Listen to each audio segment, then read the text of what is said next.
So the more government grows, the more restricted you are in your freedoms.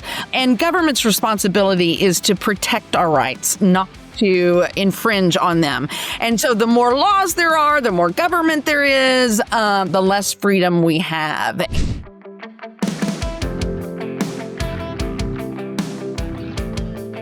Hello, welcome again to another episode in the Let People Prosper show. My name is Dr. Vance Ginn. I hope you're having a prosperous day. Well, today I'm excited to be joined today by someone that I've admired for a long time, not just for her backbone in the Texas Senate, but for her commitment to putting principles over politics. And it's none other than the Honorable Konni Burton. Konni, welcome to the Let People Prosper show. Thank you so much, Vance. It's so nice to be here with you. And the feeling is very mutual, let me tell you. And when you started, I think when you went out on your own, actually, or something, I said, oh my God, you're one of my most favorite, economists, people in politics, whatever. So anyway, I said that on Twitter and I meant it wholeheartedly. Well, I appreciate that. The feeling is mutual for sure. And we've got a lot to talk about today, Konni. So let me go ahead and read your bio for the audience and then we can jump right into it. So Konni Burton is no stranger to a fight, whether it was taking on taxpayer-funded lobbying, battling corporate welfare, or defending free market values. She stood firm when many caved. And now, as founder and CEO of the Texan News, she's leading the charge for honest journalism in a state that desperately needs it. Konni brings a rare blend of experience, grassroots organizer, elected official, policy reformer, business owner, wife, mom, and a fierce advocate for limited government and liberty.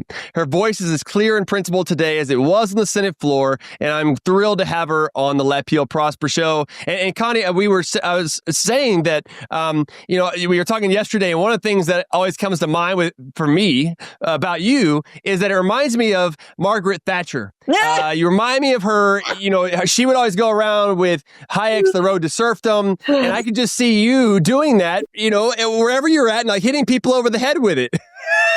That is such an awesome compliment. Thank you so much, Vance. I appreciate it so much. Yeah, I want to hit people over the head with it. It's just making me crazy that people that I don't even know. I mean, I don't blame regular everyday people. I think people have good instincts, but everybody's just busy living their lives, right? Yeah. What we want to do is prosper, just living our lives. And unfortunately, politicians, and both parties, are becoming such that they don't want to give us that freedom to do that.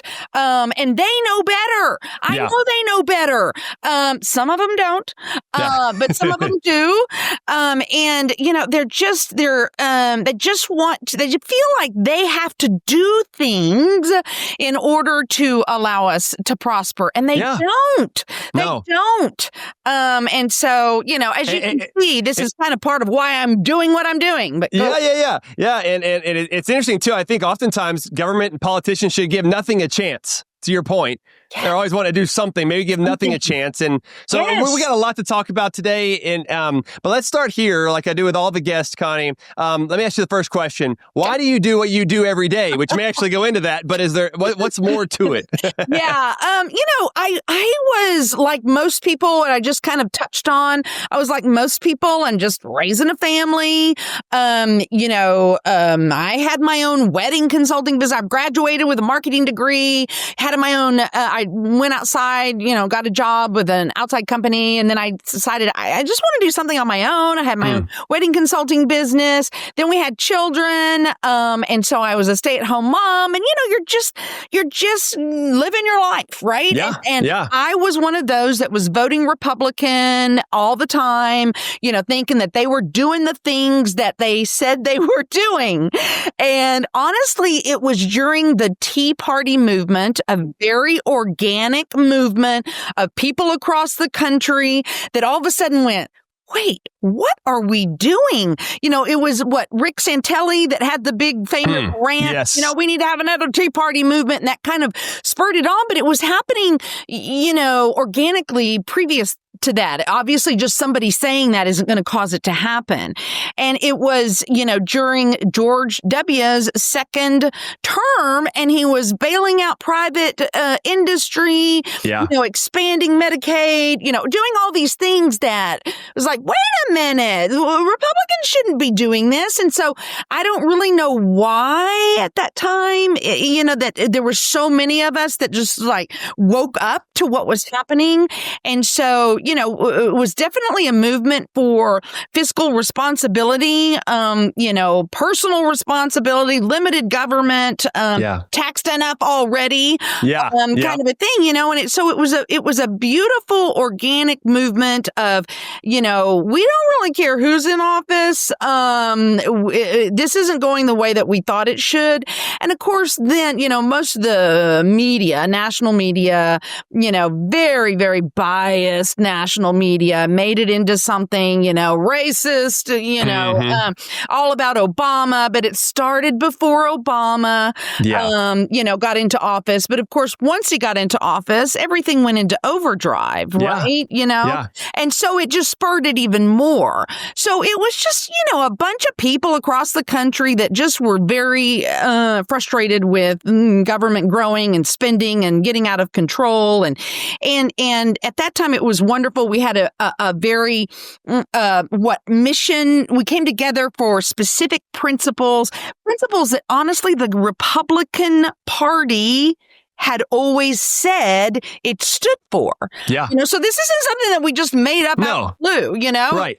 Right. These are principles that, Republicans were supposed to stand for. And so, we worked very hard to get limited government, personal responsibility, fiscal responsibility, people into office. And that's what I did. You quickly learn, Vance, and I know many people out there know this, that while we are so many are over focused on national politics, you really can't make huge change there like you want to. And I know people are thinking, oh, yeah, we are with this administration, but we aren't. I'll tell you.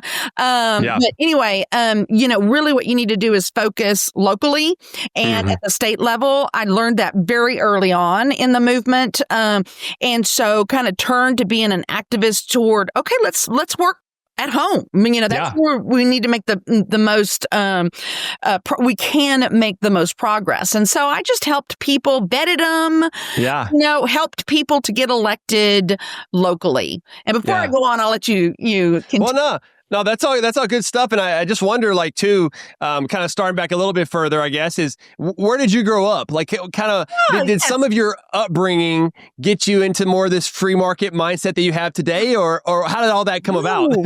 I think about this all the time. I really do, because it's weird, because I have all these, I don't really know why, I have all these kind of natural instincts, toward freedom and liberty. And I don't really know why that is, to tell you the truth. And so I never really thought about it in terms of politics, really, until I got involved, and it was like, well, no wonder I feel the way I do. It just kind of meshed. Then I realized, oh my gosh, this is me. These have been my instincts from very early on. Now, as I mentioned, I've never really wanted to work for somebody else. I kind of tend to, want to work for myself. I'm very, very, very entrepreneurial thinking, always from the get-go, I do things like drive by old abandoned buildings and think, what could we do with that? Nice. So exciting, right? To think of how you can transform something and make it into a business, and what are the needs of the community that I could provide for the community, and it would be a win-win situation for both of us. I mean, that's exciting stuff to me. So that's just kind of a natural instinct. My dad was a high school principal. My mom was the school secretary. Okay. I was born in, I want to do a little, throw it to Kerrville, Texas. I was born in Kerrville, Texas. Now, I was only 2 when we moved away from there, but it's always been in my heart. And I, wanted to show I bought this Yes. James Avery just after this horrific event. Because for the audience who may not know, which they probably heard it now, but that was where this flooding went on. And what was it? Over 100 people lost their lives. I mean, it's a terrible event. Terrible. Yeah. And James Avery is a longtime jeweler there. Yes. Very well known now. Didn't used to be that way. So anyway, I was born there, moved to a little town outside of Corpus, grew up there, from elementary, middle school and high school. And so it was a very, wonderful upbringing. Those were the days where you rode your bike around town and, and you came home at dinner time, right? Kind of a thing. So I think maybe if there's anything, I had freedom when I was growing up, I was a third child. Don't you have 3 children? I do have 3. Yeah. Yes. So, the third one can, live in the wild, right? Right. Because you just don't have the time or the energy to, and they tend to be a little bit more, I think, risk takers. Yeah. Because they're not quite so hovered over. Even, those of us that aren't hoverers, you tend to be more that with your first and second. So I tend to think that I was a third child, grew up in a small community, had freedom, and once you taste all that and you like that, if that's your personality, it tends to stick with you throughout life, Yeah, definitely. Because it seems like, when we're talking with you at the Capitol and just in general and everything, I mean, you've got this great understanding of the economic principles. And I think we are losing a lot of these econ principles now, and political principles and everything else. And it seems like many people are now choosing politics over their principles to get a certain outcome. Now, I may question what their outcomes are and why they're doing this,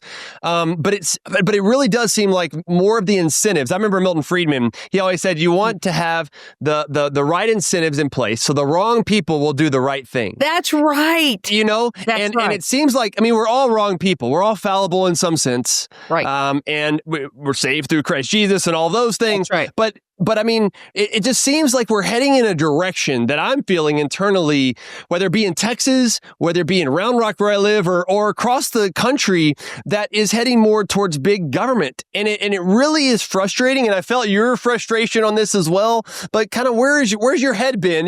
Without getting too deep into the politics part of this, but like, what do you think's going on? I don't know. Every day I'm like, what is happening right now? So kind of to go back, it's kind of interesting because, I worked very, very, very hard to get Ted Cruz elected to U.S. Senate. And again, that was kind of the Tea Party movement all, together for a focus of doing the right thing and getting the right people elected. Yeah. Then when he ran for president and, all my Tea Party friends, I expected to, be behind him as well. And then Trump came into the, election cycle. And I was like, wait, what? Yeah. And most people that I was with during the Tea Party movement that was helping Ted get elected, and here he was running for president now, just immediately went over to Trump. And I was so shocked. Yeah. And I bring this up because I remember thinking, and somebody in elected office actually said this too, and it dawned on me.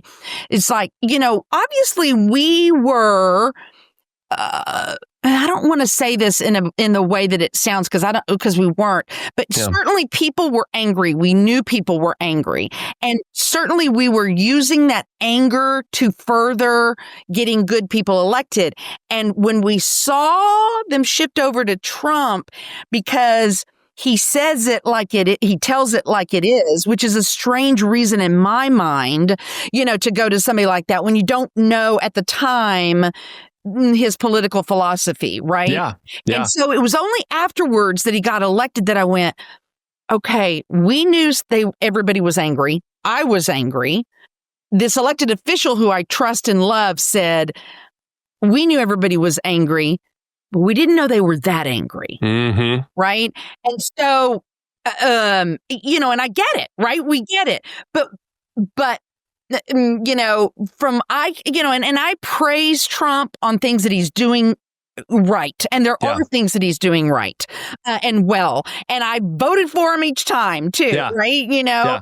And so I'm not saying this as somebody that is not supportive of a, Republican president, because like you said, I want our Republicans to do the right things, just like when the start of the Tea Party movement, and so, but it's kind of interesting because, and then of course, when Trump lost the second election, it was like people got even angrier and more partisan and it's never this anger that was really bad, to get Trump elected. And I don't right. You know what I mean? I know what you mean. Yeah. Right. And there's nothing necessarily wrong with that. Well, it's also like anger at the establishment. It's anger, right? Like he was an outsider at that point. That was a businessman. Exactly. Yes. So I'm not saying that in a negative connotation. Right. Yeah. But what I do think is it's now gotten to the level that it's bad. It's really bad because people are I see, not everyone, but I see a lot of people that I used to work alongside with. Yeah. Now perpetuating that anger for their own political purposes. They see it now and they're using it as a tool and creating mobs. I always been caution people about mob mentality. Yes. It's nobody makes good decisions when they're angry, right? Much less a mob, right? Yeah. That's why we're a republic and we're not a democracy, because we don't, the mob is not what we want. No. That's what I see happening, unfortunately, with too many people on the right now. They're allowing their anger to make them more mob-like and say, we're so angry with you, and I get it. That we're gonna do just the opposite, and we're gonna make government intervene and in ways that they wouldn't have said that before, right? That's not limited government. No. And so that's where I am right now, that I'm so worried because this anger and partisanship, and I'm not in any way, shape, or form a Democrat or for their policies. So when I say this partisanship, and what I mean by that is, particularly at state level, and I think a lot of people forget this, and I preached on this when I would go back to the district after session. I would say, guys, I get that you're angry at the national Democrats. I get that you're angry with what they're saying. You're right to do that.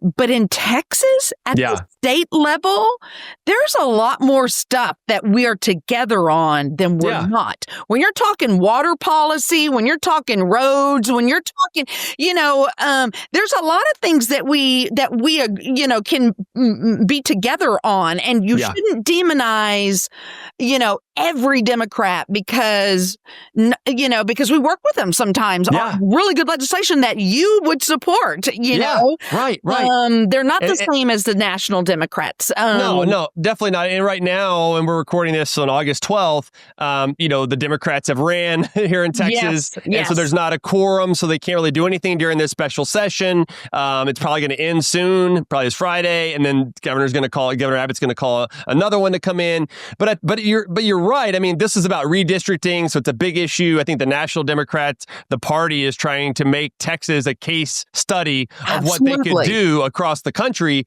and they're using this as a way to do that. But if you talk to a lot of the, Terry Canales, for example, he's pretty conservative on the fiscal side of things. I don't know about everything else, but we've had some good discussions on key issues. Representative Donna Howard, we don't agree on some stuff, but she points out some key things that you don't get from the Democrats at the national level. So I think you're right that they do work on these issues so much.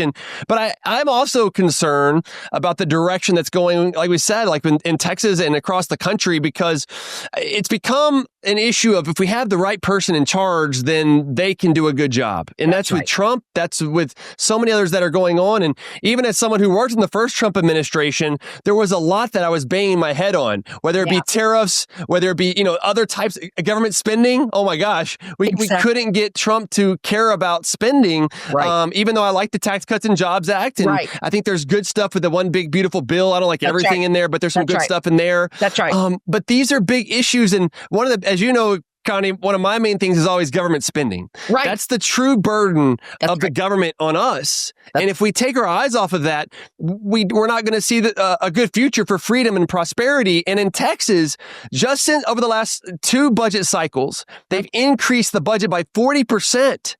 And state funds, which is about twice as fast as population and inflation. So we could talk about whether or not some of the social things should happen and banning cell phones and all this other stuff that's going on.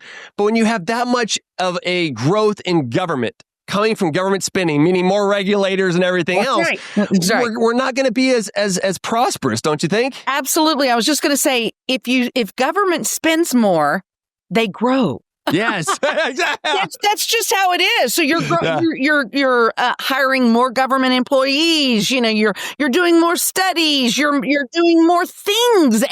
And yes, so the more government grows, the more restricted you are in your freedoms. Yes, and government's responsibility is to protect our rights, not to infringe on them. And so the more laws there are, the more government there is, the less freedom we have. And there is a time and place for government. Amen. Right. We must have, we need to have laws that, basic laws so that private property rights. Exactly. So that we can safely live our lives. That's what it's about. Here in government, here I am to help, to provide safety for you so that you can, go to your job and not be attacked by a mob. I mean, these are all basic way back when type of things that's why they were put in place so that we can, build businesses, educate our children the way that we want them educated, start, trade in the way that we want to trade, not be determined by one person at the national level, whether we can buy, I just retweeted something yesterday about, a man's wife can't buy fabric anymore. She's a quilter and she can't buy fabric anymore from a place outside of the country because of these enormous tariffs put on. And I'm like, if anybody would just stop and think for a minute, why on earth is it a bad thing to buy fabric from somebody in another country? And why on earth should one person in the United States determine that, we shouldn't have that opportunity to do that? Treating partners, trade, and businesses make people more friendly. Yes. And, you're providing something for somebody that needs something and you become friendly and everybody, comes away a winner, and things progress, things get better. And so I just don't understand why this is so hard for politicians to understand. I don't get it. Yeah, I guess it's power, right? I mean, and maybe, if you talk about Trump, for example, I've read a lot of his stuff and Peter Navarro and some of his economic advisors I used to debate with often, and they believe strongly in this. I think that even if you read The Art of the Deal, President Trump talks about tariffs and how he feels like this is the right thing to do. Yeah. But I also think it goes back to power and control because ultimately, Congress should have the power of the purse. That's both to spend and to tax. So to me, I don't think this power should be given to the president at all. No. And I think he's overusing the emergency declaration as a way to go about this with Section 301 and 302 tariffs and all this stuff. But even so, the outcomes that we're seeing so far don't indicate that it's working. No. Trade deficits keep going up. Right. If that's a big issue, which I don't think that actually is, but if that was the issue, that's not happening. We're not bringing back those manufacturing jobs. Manufacturing is actually continuing to go down in employment of the last few months during the President Trump's term. Why would we think this would work? It really goes back to the other part, Connie, about, repeating the same things and expecting a different result being the definition of insanity. That's right. And it seems like we're just there. Yeah, we're just doing the same things over and over again. Our national debt, $37 trillion. The monetary base for the Fed is $6.7 trillion. I mean, this is massive amounts of manipulation, is what I like to call it, throughout our economy. And then we wonder why we're not getting great results. Absolutely. I have 2 points there.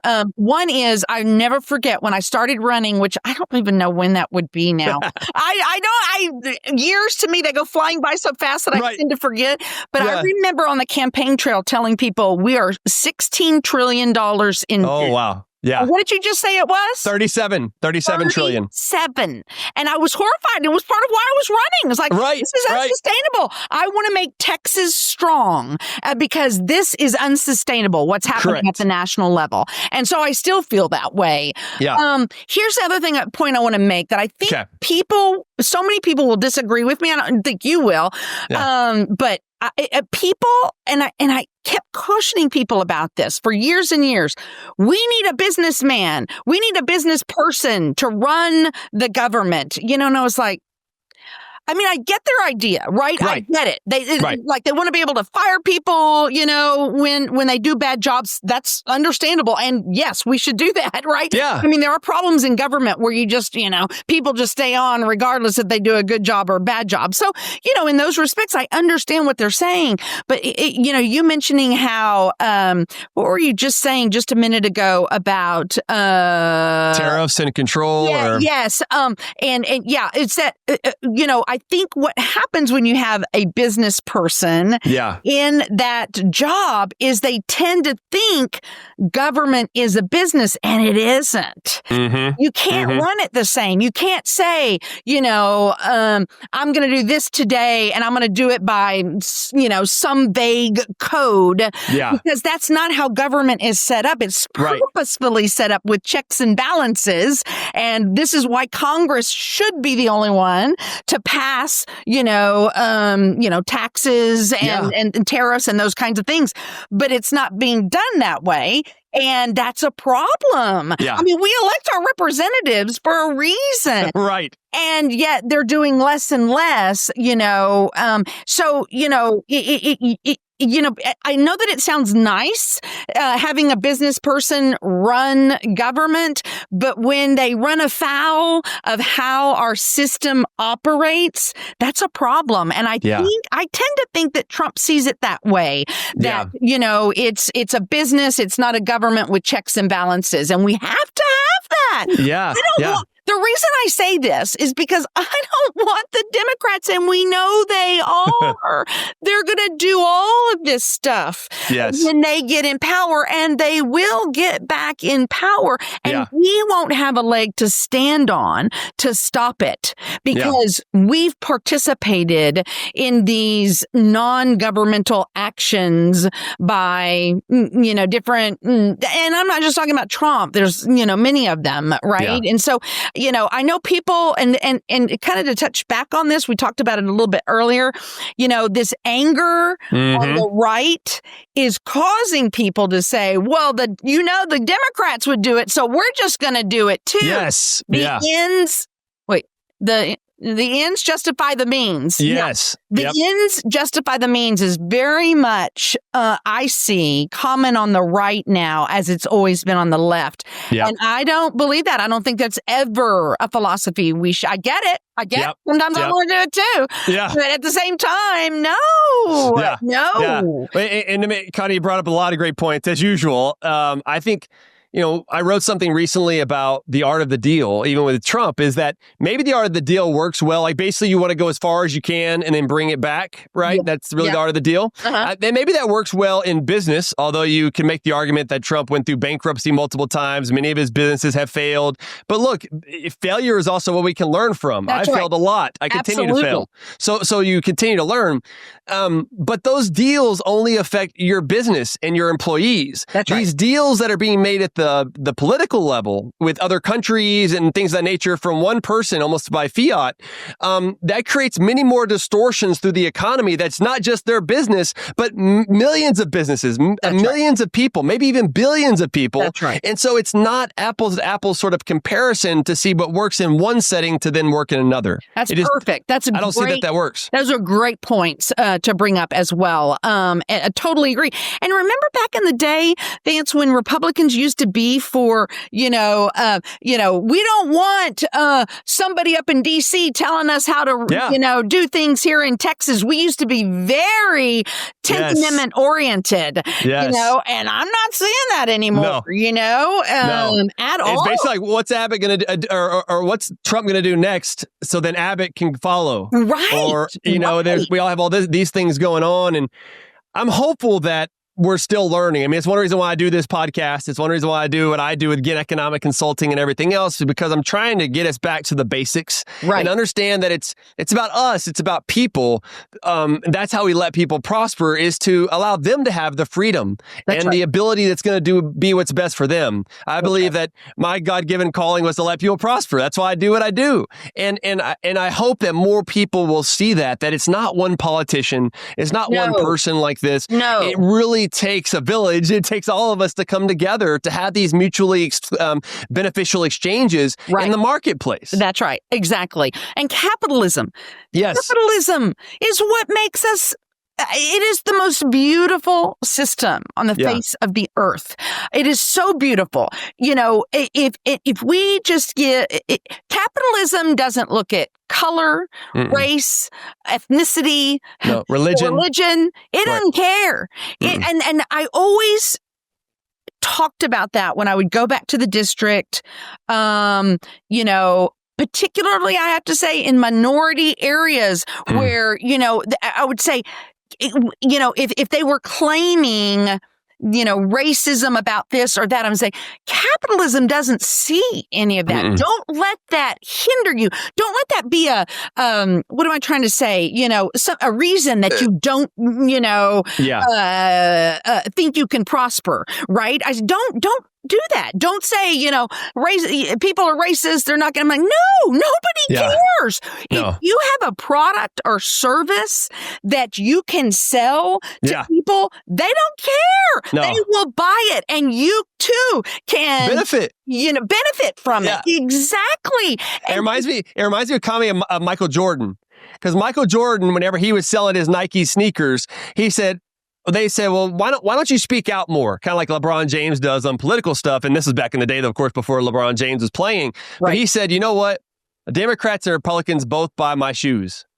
Exactly. They both come to watch me play. Exactly. And that's a great thing, Yeah. Exactly. And so, it's just so beautiful. And I don't want government, to hinder people to start their business, whatever it may be, out of their freaking house, their garage, wherever, because that's what capitalism does. You have this brilliant moment, and sometimes they fail, right? Yeah. Sometimes, a lot of times those businesses fail, but that's when you learn your lesson. Okay, this is what I did wrong. This is what I could do better, and don't rely on government to help you do it, which is what too many companies want now, right? Well, bigger companies can send their lobbyists to government and say, hey, we need you to, put in this requirement or this requirement. And what they're doing is they're making it harder for the entrepreneur to compete with you, right? Yes. And these politicians are like, we need to do this because people may get hurt or people may, be sad or whatever reason, Right. But what they're doing is hurting the individuals and hurting capitalism. And no wonder we have this vitriol against capitalism right now, because it's not capitalism. It's cronyism. Yeah. Right? It's where the big guys get the favors, the big guys get the protections. Yep. And you and I who just want to start our own business, make some money, and help raise our family, it's harder and harder for us to do. So it really is. People are calling for capitalism because they have never experienced it. Slowly but surely having capitalism, squeezed from them from opportunity. Well put. And this is why, for the audience, why I call her Margaret Thatcher. I mean, she really has all this stuff down, man. But so many great points there. And, people will say, well, it's crony capitalism. Well, capitalism is not crony. No. You said it right. It's cronyism or corporatism or something along those lines. Yep. And what's interesting to me, I was just talking to a friend about this the other day, is it's become more and more clear that Democrats want more welfare for individuals and the poor and helping them out. Republicans want welfare for businesses. I said that, Vance. When I got into office, it's what it really meant. I was like, wait a minute. Republicans are, welfare for businesses while Democrats are welfare for people. I said the very same thing. I'm so glad to hear you say that because it just dawned on me. And, that's exactly what it is. And so they're both the same, but in different ways. And it's not helping anybody to be, to have the freedom to live the lives the way they want to live them under, of course, I don't want anybody to think I'm, I don't want anybody out there to think that, oh, she just wants, whatever, we have those basic laws and basic, things are bad, things are good, yada, yada. But, when you get to the level where we are now, it's just not good. No, it is. And I think too, you've mentioned a couple of times, but it's not like we're talking about Republicans and Democrats and focusing a lot on Republican side just because that's more of where we tend to lean overall. But we also want to help them. This isn't trying to ridicule or criticize. It's trying to say, let's make sure that we don't forget about this. Don't forget about us who still care about fiscal conservatism. That's who still care about liberty and individual liberty. That's right. Because I think you do see a lot of money and everything else that's involved with this that's steering them maybe in a wrong direction. And so I do think it should be clear that we're not trying to beat up on people at all. No. It really is about trying to improve things, right? Absolutely. And if I've mentioned, if I mention and only mention Trump because he is in the office right now, right? And again, I voted for him. But I have criticisms, when we go in the wrong direction. And so it's, again, I hope that I always keep it on policy. When I'm being constructive criticism, it's always on the policy. I hate people who make things, about the person. Of course, it is the person, but it's the policy. I don't want to make it personal. I don't like that. It's ugly, and that's where we've gotten with this partisanship. Maybe that's a better way. I was struggling for words earlier. Is it's not really. It's partisanship with an ugliness, that we make people more worse than they are. If you meet them face to face, you go, you know what? They're a nice person.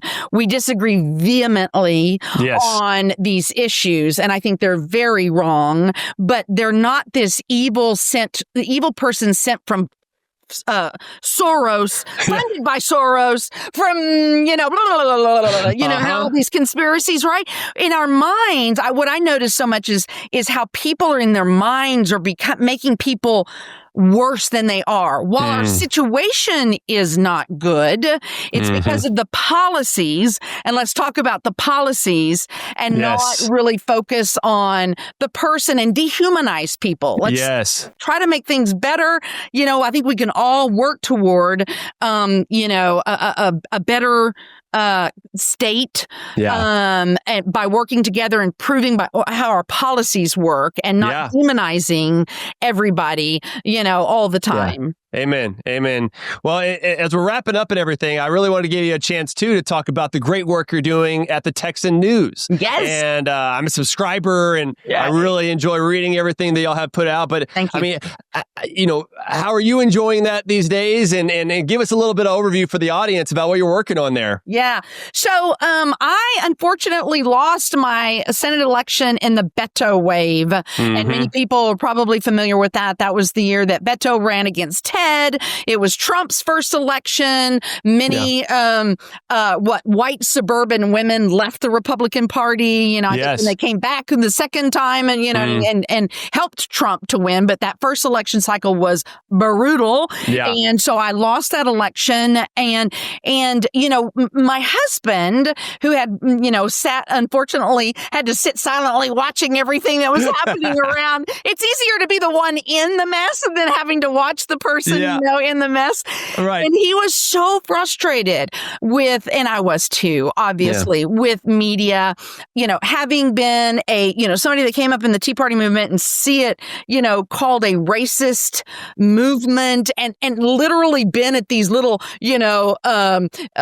rallies where it was just people with homemade signs, stop this, Obamacare, and it became this, they just lied about who we were. I was there and saw, and then when I read what it was the next day in the news, it was like, what event did they attend, right? Right. So starting with that, then, being an activist and helping people get elected, once again, it's like how they're reporting on these, people with conservative values is completely wrong and inaccurate, I might say. And then, of course, running for office and then being in office, it's like, this is not what's happening. This is your viewpoint. This is your left wing bias showing in your reporting. And so I just, when I lost, my husband looked at me and said, we've been wanting somebody to start a mainstream political news organization in Texas, because Texas is right of center, predominantly right of center.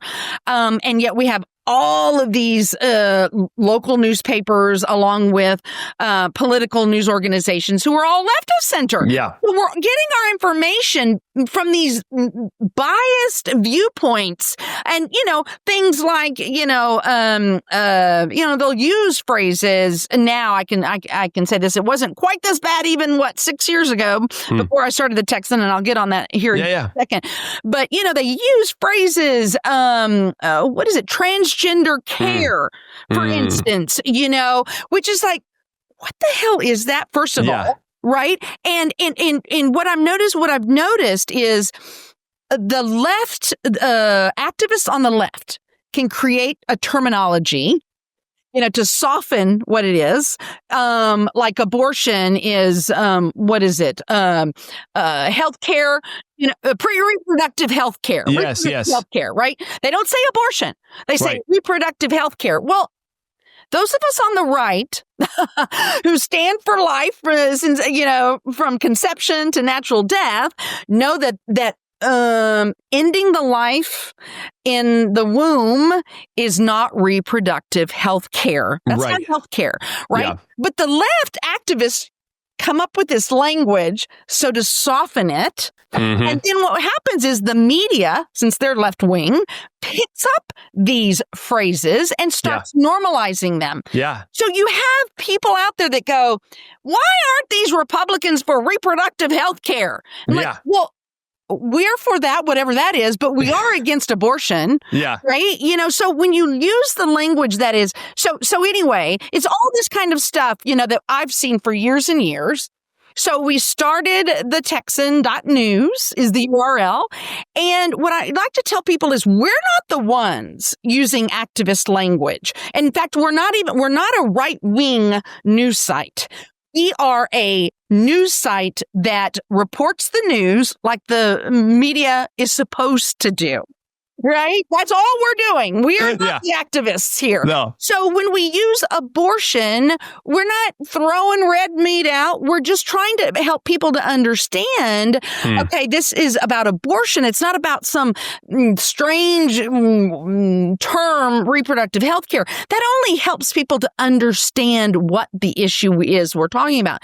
Yeah.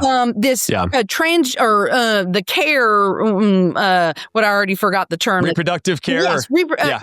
The transgender care? Yes. Yeah. So we use things, so we'll say, and I can't remember the phrase that we use, but when you're writing a story and you're saying, this person under the age of 18 had, and it happens, their breasts removed, we'll put it in a way, again, not to try to throw out, we're not red meat people. Sure. Trying to explain what the situation is so that whoever is reading it can go away and say, I agree with that, or, I disagree with that. But at least we're arguing. We know what we're talking about.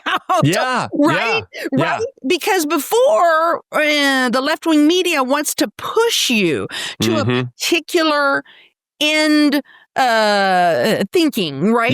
Yeah. Pushing a narrative, and they're using this phraseology and that kind of a thing. And I'm here to tell you, so we started 6 years ago. We've been very successful. I'm so happy people it's like everybody says, this is all I want. I just want the news. I don't want people screaming at me. I don't want people telling me how to think or what to think. And I said, that's what we're about. And I have to tell you that since the 6 years that we've been going, it's really sad, but it's not just the left-wing media anymore. It is now the right-wing media that is also participating. Again, going back to this partisanship and this sidesism, I'm seeing way too much of that on the right now too. They're being red meat. They're saying things in ways that they want you to think the way they think. Yeah. Right? Again, these people believe in freedom or personal responsibility or educating and letting people decide with the facts. They want you to think the way they think. And that's just wrong. We're not, that's not how we are. We should be individuals, with their own thinking and coming together and working together and disagreeing and agreeing, And so anyway, I have to say that even though we started the Texan based on the bias of the left-wing media, I got to tell you, it is alive and well with pundits on the right that are just as bad about giving you just enough information, not all the information, just enough information to make you think this is the way things are. And we're like, And you also have, and I hope the audience will go check it out, the Texan.news.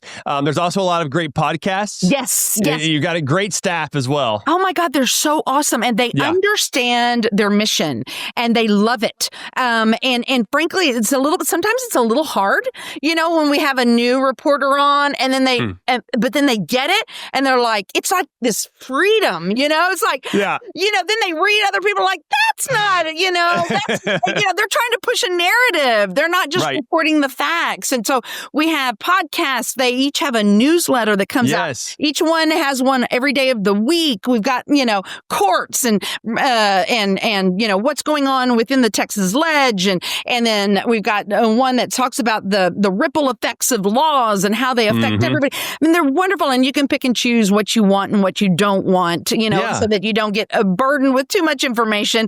You can always decide what podcasts you want to listen to, what newsletters you want. And what's been awesome about it too, Connie, is that usually it's one of the reporters, Brad Johnson or others, who will on X will be reporting it first before anyone else. Yes. And so if anything, if you don't do anything else, your listeners, I would ask that you go to the Texan.news, take a look at our website, take a look at our, about us and our reporters, and go and follow them on X. And because that's free. And also listen to the podcasts because they're always free. Yeah. I do hope that they will then, in fact, subscribe.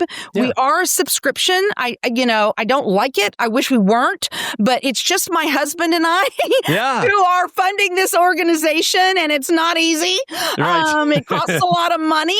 And so the best way that we felt we could survive without having outside influences trying to say, big money donors that are saying, we'd really like you to report this way, which I wouldn't do anyway, but I don't even want to have that. I don't even want to have that look, right? Yeah, And so that's why we chose this model. It's just us, and we can keep it very focused. We can keep it very fact oriented, and we don't have people out there going, she's influenced by this or they're influenced by that, because we're not.